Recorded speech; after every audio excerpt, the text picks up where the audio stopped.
Boa noite, irmãos, graça e paz, amém? Queridos irmãos, nós começamos uma série de mensagens no Evangelho de João, onde nós estamos analisando os aspectos do discipulado no Evangelho de João. Hoje nós chegamos no episódio de Jesus no tanque de Betesda. Convido você a abrir sua Bíblia em João capítulo 5. Vamos ler até o verso 30. A palavra do Senhor nos diz assim. Acompanhe a leitura. Podemos fazer essa leitura participativa? Vamos ficar em pé, todos em reverência à palavra do Senhor.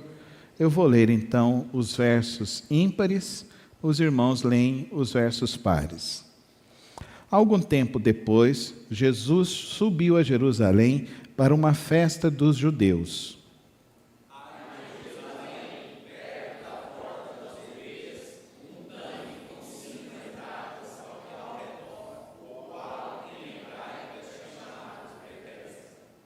Ali costumava ficar grande número de pessoas doentes e inválidas, cegos, mancos e paralíticos. Eles esperavam um movimento nas águas.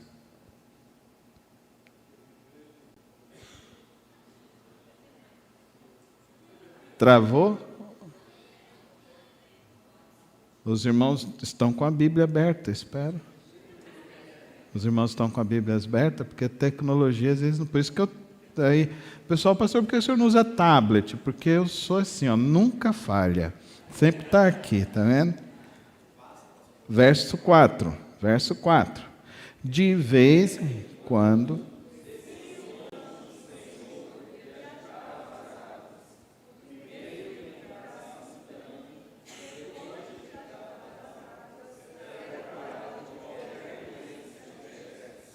Um dos que estavam ali era paralítico, fazia 38 anos.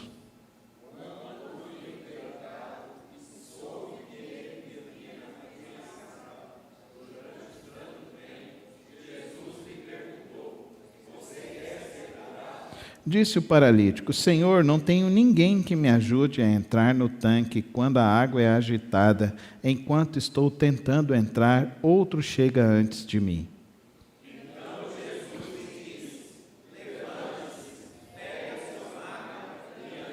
Imediatamente um homem ficou curado, pegou a maca e começou a andar. Isso aconteceu no sábado.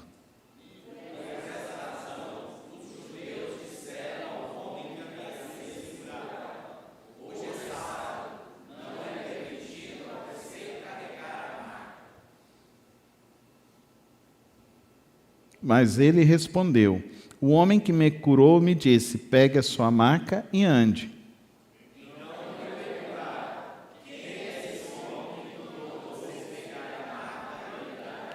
O homem que fora curado não tinha ideia de quem ele era, pois Jesus havia desaparecido no meio da multidão.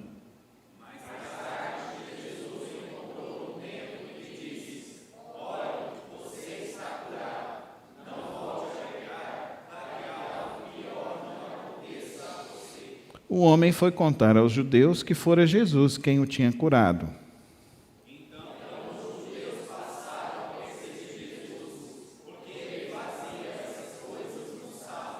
Disse-lhes Jesus: meu pai continua trabalhando até hoje e eu também estou trabalhando.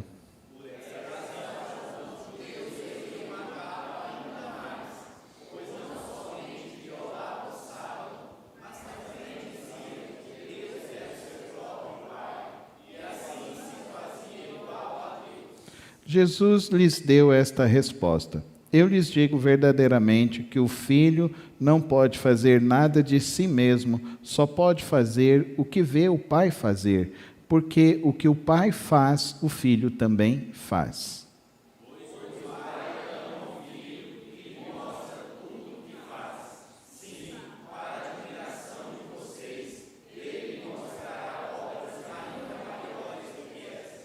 Pois da mesma forma que o Pai ressuscita os mortos e lhes dá vida, o Filho também dá vida a quem Ele quer.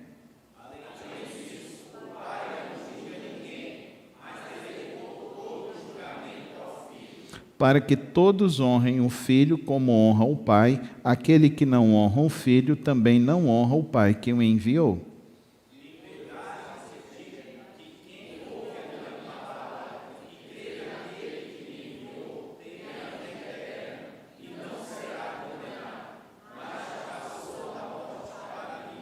Eu lhes afirmo que está chegando a hora, e já chegou, em que os mortos ouvirão a voz do Filho, e aqueles que a ouvirem viverão.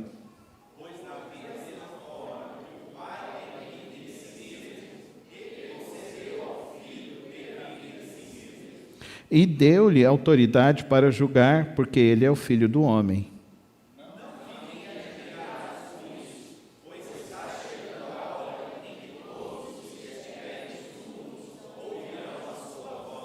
E sairão os que fizeram o bem, ressuscitarão para a vida, e os que fizeram o mal, ressuscitarão para serem condenados.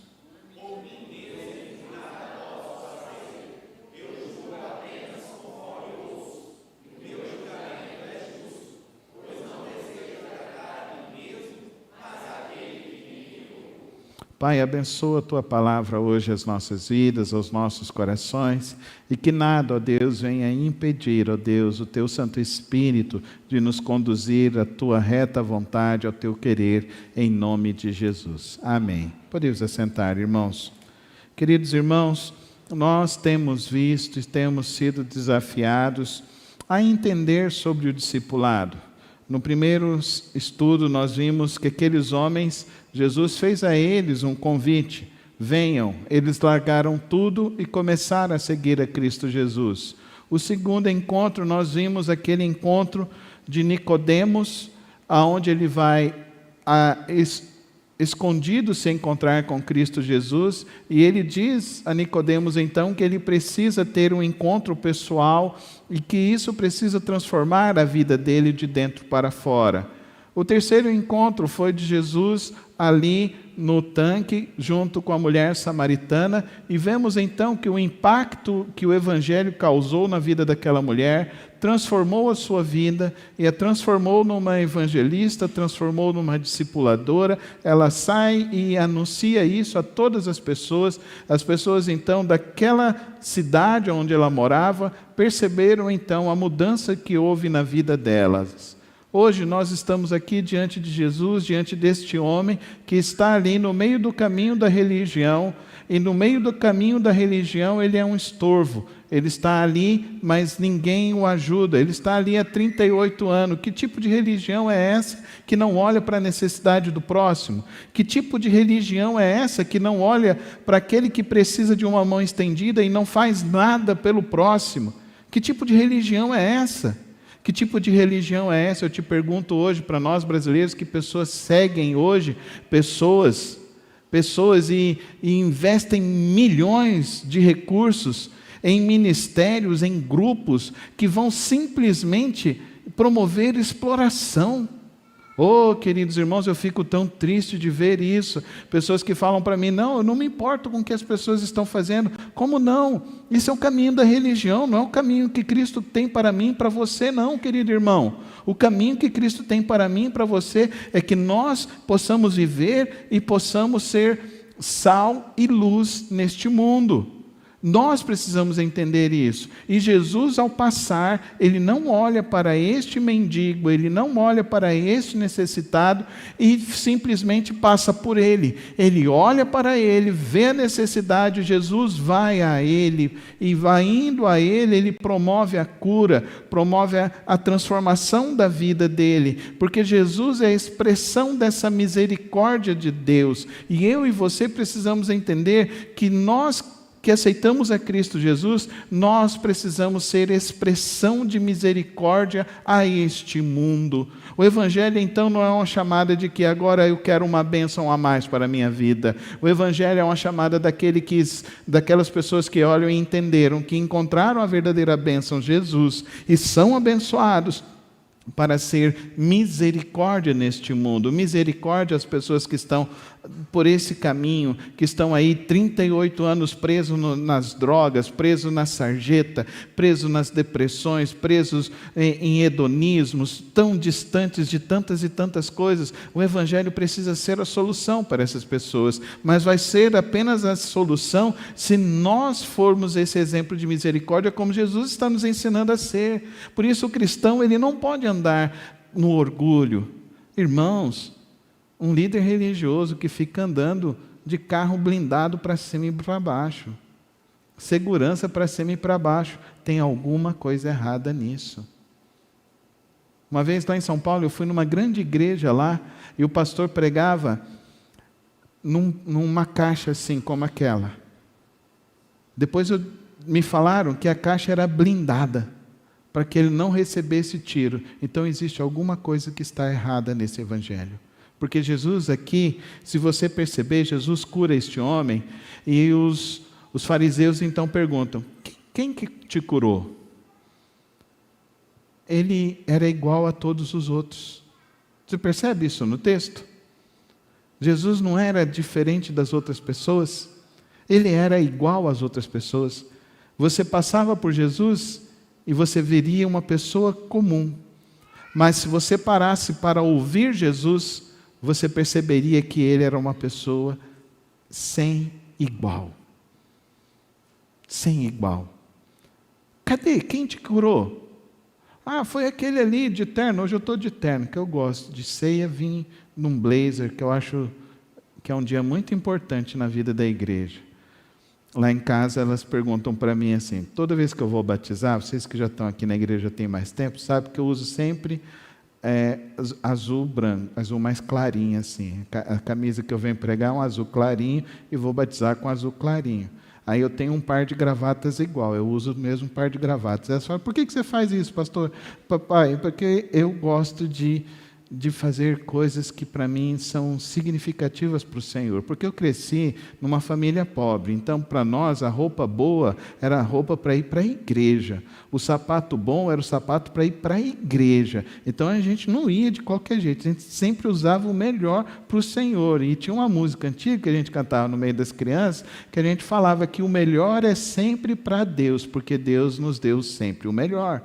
Então eu cresci com essa filosofia, então eu entendo isso, que o melhor que Deus nos deu foi seu Filho Jesus Cristo, sim ou não? Sim ou não? Sim. Foi o melhor, foi Jesus, e se Ele deu o melhor, por que eu não vou dar o meu melhor para o Senhor? Eu vou oferecer sempre o meu melhor. Então, queridos, nós precisamos ter esse zelo e esse amor pelas coisas do Senhor, e fazer sempre o nosso melhor para o Senhor. E aqui, então, nós vemos Jesus passando por esse aleijado, não deixa ele ali, ele mostra a sua misericórdia, que não está no local, está no coração de Cristo Jesus, e a misericórdia do Senhor precisa estar no meu coração e no seu coração, porque para onde nós formos, com quem nós nos encontrarmos, nós possamos levar a misericórdia de Deus aos corações, e ali ele vai. E quem te curou? Quem mandou você fazer isso? Eu não sei quem que é. Ele é tão igual, ele é tão comum. Então nós, em nossa vida, no nosso dia a dia, nós precisamos entender isso. A misericórdia do Senhor está em nós. Amém, irmãos? E se está em nós, é para que nós possamos levar essa misericórdia, esse tempero de Deus às outras pessoas. E aí, então, Jesus se encontra com ele novamente, e Jesus parece que num tom meio irônico, ele fala, uai, você agora está curado? Está andando para cima e para baixo assim? Parece que Jesus sempre tem esse bom humor dele. Você está andando para cima e para baixo? Porque agora Jesus está mostrando para todas as pessoas, queridos irmãos, que além dele ser a misericórdia, ele tem para nós um propósito agora. Jesus é aquele que pode restaurar o seu propósito de vida, querido irmão. Jesus é esse que pode. Tem gente que olha assim e fala assim, olha, como é que é? Eu vou ser crente? Ser crente é viver no propósito de Cristo. É viver na vontade dEle, é fazer a vontade dEle. Ele diz assim, então disse Jesus, levante-se, pegue a sua maca e ande. O homem foi curado, pegou a maca e começou a andar. Porque, querido irmão, se encontrar com Jesus implica que nós precisamos tomar uma decisão, e a decisão se chama obediência a Cristo Jesus. Ele se levantou e andou, mas era sábado, ele estava dentro do templo, era proibido ele carregar a maca, mas Jesus disse para ele jogou fora a religião que ele tinha, ele jogou fora a aparência que ele tinha, ele jogou fora aquilo que falavam dele, porque ele se encontrou com Jesus, e quem se encontra com Jesus tem uma vida nova para viver, tem um propósito novo para se viver. Eu e você precisamos sair daqui entendendo isso nessa noite. Deus tem um propósito para que nós vivamos, queridos irmãos, então nós precisamos ser obedientes a Ele, ouvir a voz dEle e seguir a Ele em obediência. Olha o que Ele diz mais sobre a obediência, querido irmão, olha o que ele diz aqui no verso 16. Então os judeus passaram a perseguir Jesus, porque ele estava fazendo estas coisas no sábado. Disse-lhes Jesus: meu Pai continua trabalhando até hoje, e eu também estou trabalhando. O que ele está dizendo? Eu estou obedecendo a Deus. Conversão a Jesus Cristo implica em obediência a Jesus Cristo. Não é mudança de time, não é mudança social, é mudança de senhorio. Eu deixo de seguir a mim e as minhas vontades para obedecer a Deus e seguir as vontades do Senhor. Amém, igreja? Só posso dizer que sou discípulo de Jesus se eu tenho em mim o desejo de fazer a vontade do Senhor.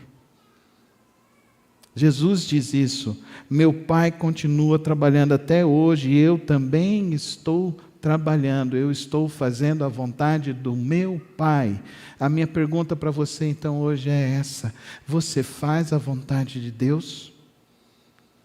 Quem deseja fazer a vontade de Deus se submete à vontade dEle, se submete aos propósitos dEle, se submete ao querer dEle, se submete a andar nos caminhos dEle.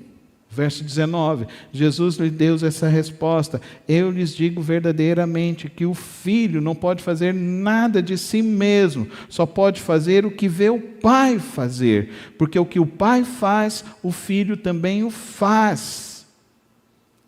Você pode falar que nessa semana que se passou, você fez aquilo que Deus queria que você fizesse?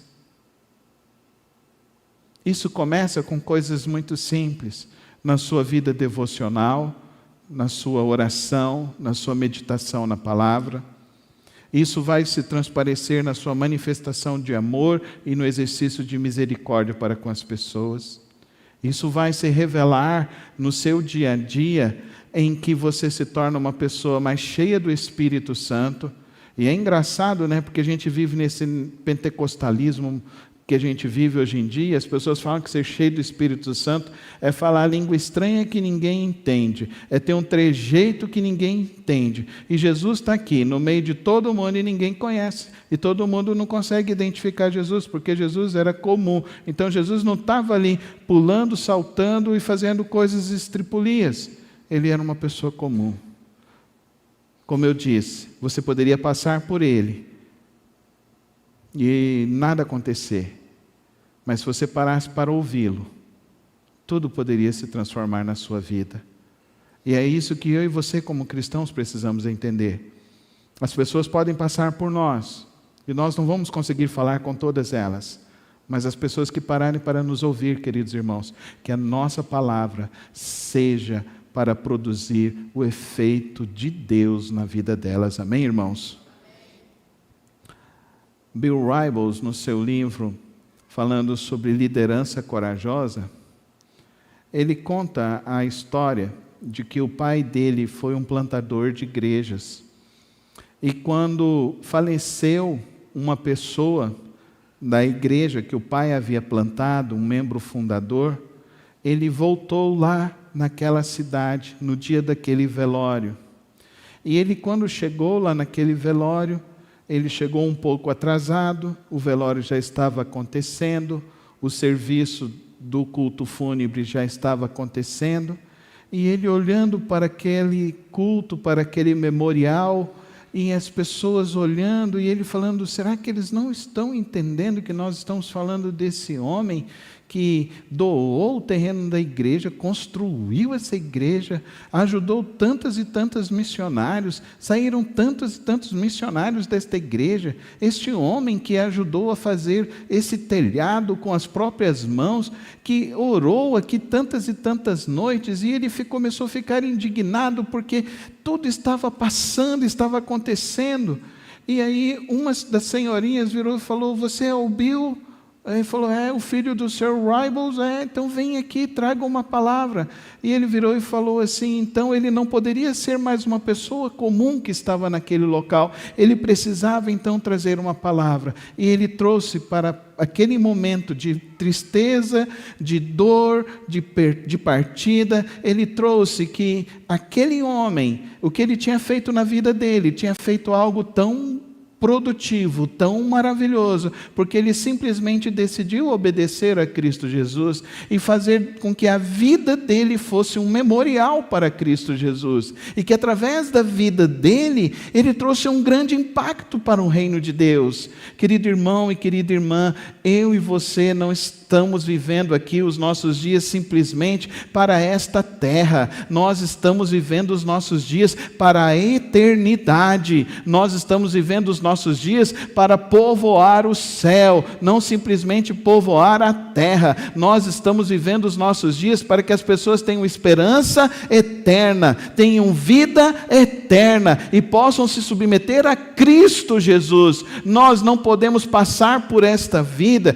e ver as pessoas passando pela nossa vida e não fazermos nada por elas, e não levarmos esse amor de Cristo, e não levarmos essa palavra de fé, essa palavra de esperança. Não permita mais ninguém passar pela tua história, pela tua vida, e você não nutrir esta alma, esta vida, com a esperança da tua fé, que é Cristo Jesus, o nosso Senhor e o nosso Salvador, o nosso Redentor. Amém, igreja? Nós não podemos permitir isso. Nós não estamos aqui para viver simplesmente uma sucessão de dias. Nós não estamos aqui para ficar à toa na vida, para ver a banda passar. Não, queridos irmãos, nós estamos aqui para estarmos dentro das 4 linhas. Ontem o Brasil jogou, você viu? Ô, gente. Até falei para a Soraya, faz tempo que eu não assisto um jogo, vou assistir. Que arrependimento, terminou, era 11 e tanta noite, perdi meu tempo, mas eu estava vendo aqueles jogadores, estava até falando com o irmão, faltava alguém ali no meio, faltava o Neymar jogar lá, né? Porque faltava alguém ali no meio. Eu falei, mas se colocasse o Lucas, que está jogando no São Paulo, ele chegava ali, dava um toque, aí o outro marcava o gol, porque foi assim que eu assisti o jogo de São Paulo também ontem. Eu tirei um dia para assistir o futebol ontem, fazia tempo que eu não assistia. E às vezes a gente acha que a vida cristã é a gente ir para a arquibancada para assistir os jogadores jogando. E a gente se esquece que na vida cristã, queridos irmãos, nós somos os jogadores dentro do campo. Quem está do lado de fora, quem é o nosso técnico, é Jesus. E Ele fala para a gente, vai para a direita aqui, corre aqui, corre lá na frente para receber a bola lá na frente. Só que muitos de nós, crentes, acham que a gente aceita Jesus para a gente ter um local na arquibancada. No reino de Deus não existe nem jogador reserva. Sabia? Estou no banco de reserva, pastor. Não, você não está no banco de reserva. É você que nunca assumiu, de fato, a sua vida com Cristo Jesus. Porque se você assumisse, igual ontem na seleção, você podia entrar lá e ser um jogador que nem pegou na bola. Sabia que ontem teve um jogador que nem em 90 minutos ele nem tocou na bola.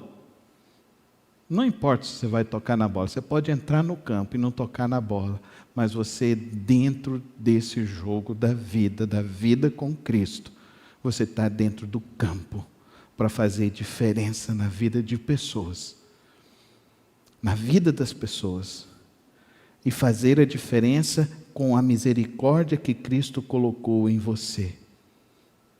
Porque nesse texto, Jesus nos fala isso. Verso 24, eu lhes asseguro, quem ouve a minha palavra e crê naquele que me enviou, tem a vida eterna e não será condenado, mas já passou da morte para a vida. Então a nossa vida com Cristo não vai ser depois da morte. Isso a gente já declarou no dia que a gente se batizou. E a gente falou, eu morro para essa vida sem Cristo, e agora eu vou viver uma vida com Cristo Jesus. Esse é o nosso memorial do batismo. Esse é o significado do batismo. Eu morro para uma vida sem Cristo e nasço para nascer e viver uma vida com Cristo. Porque eu já passei da morte para a vida. Então a vida eterna não é um lugar para onde eu vou. A vida eterna é um local onde eu já estou vivendo. E a pergunta é, você faz a vontade de quem? Hoje eu recebi a revista lá, e a revista que eu assino falava assim, veja as 100 empresas que estão fazendo a sua cabeça para até 2035.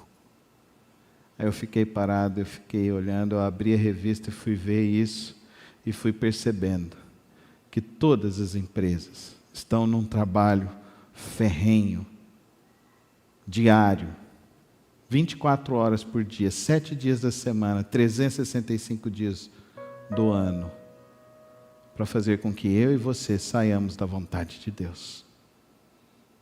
E muitas vezes nós cristãos estamos simplesmente achando que a nossa vida com Cristo é ir vir para a igreja.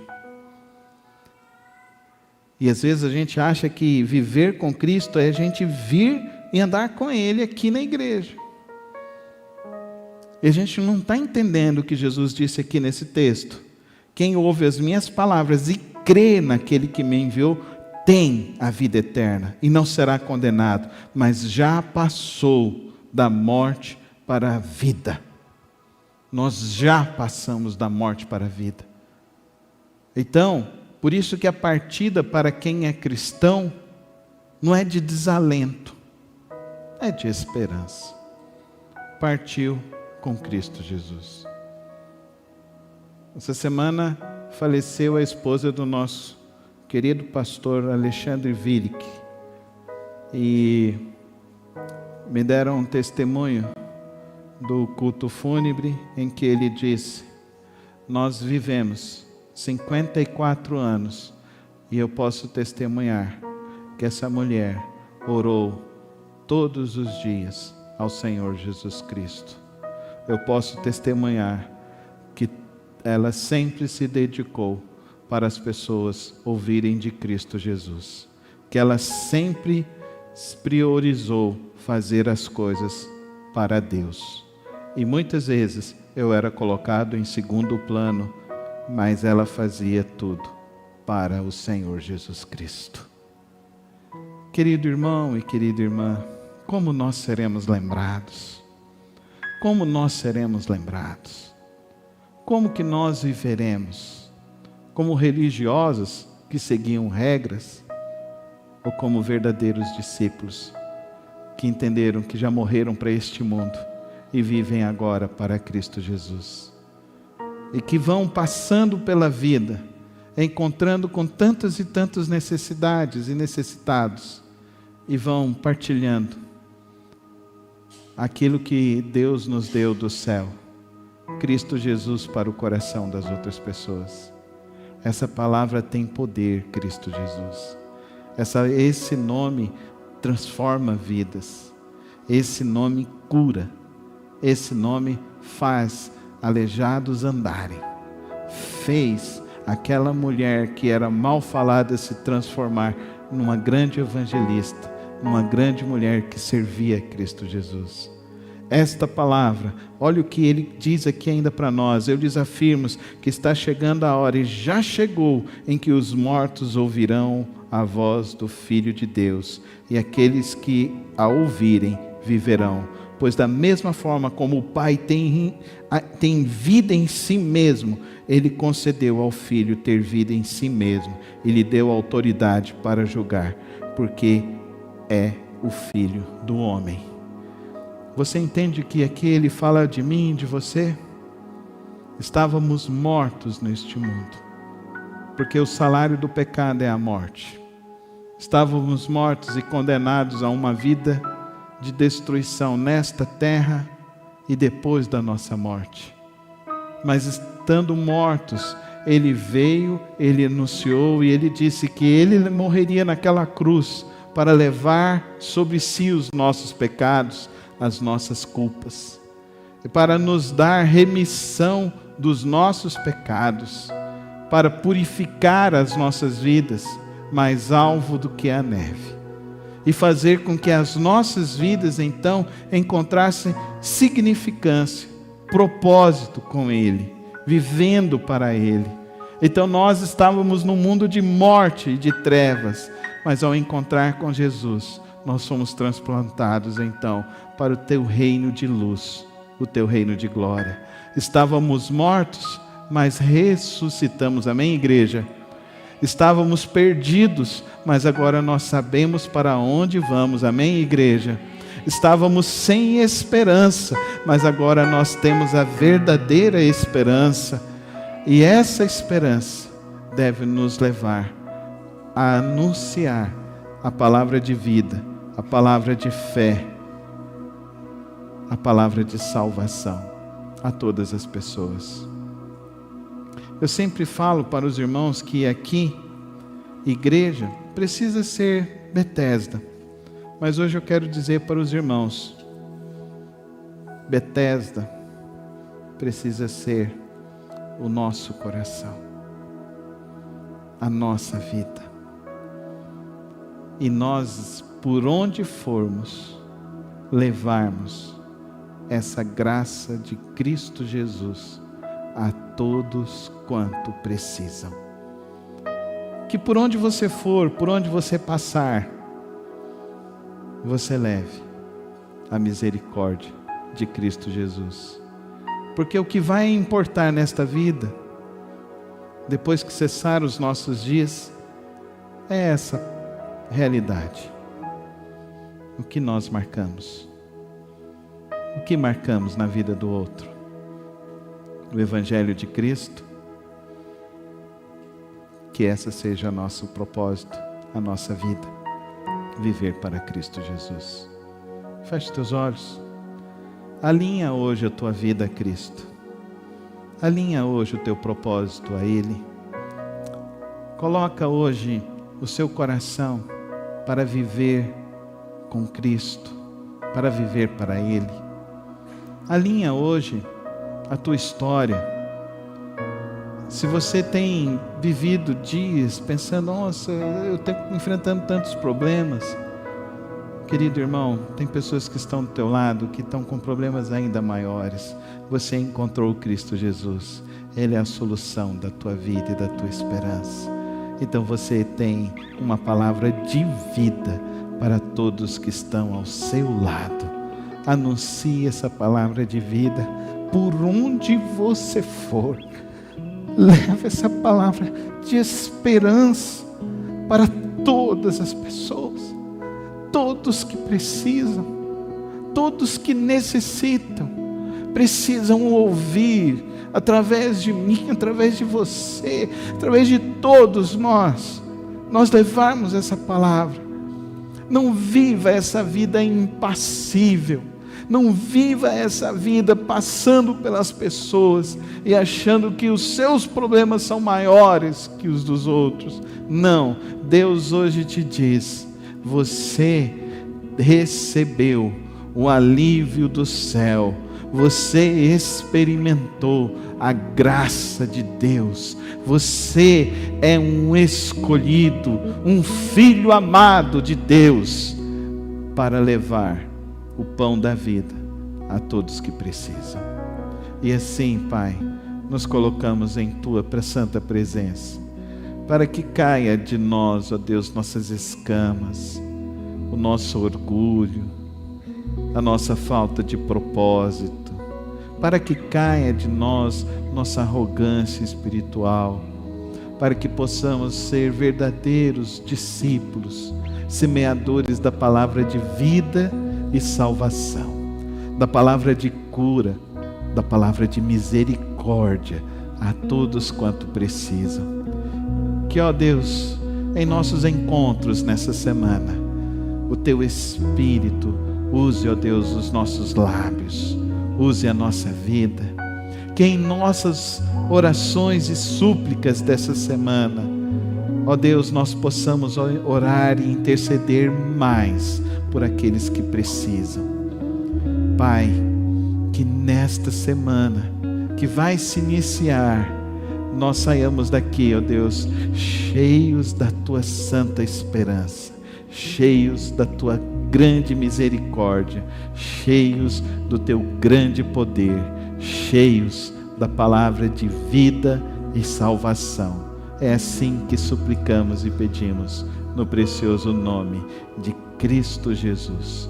Amém e amém.